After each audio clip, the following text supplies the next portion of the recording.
sekarang. Nah, gimana Gung? Jujur Gung, jujur.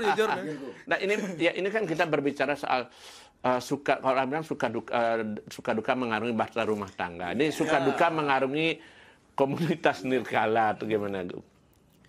Kalau dari saya pribadi, saya ada ide.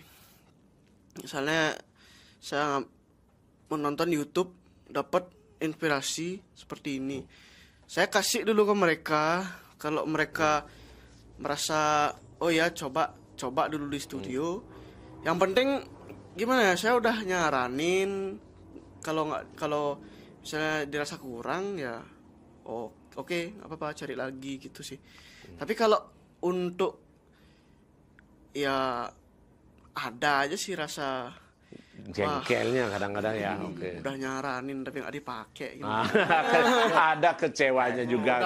Udah benar-benar begini lagi diganti gimana nih? Ada aja sih yang kayak gitu. Ya sekali dua kali pasti ada perasaan kesel gitu kan. Iya pasti aja ada. Oke. Terus wah latihan udah bagus-bagus tapi akhirnya ada aja yang salah satu error, termasuk saya sih juga.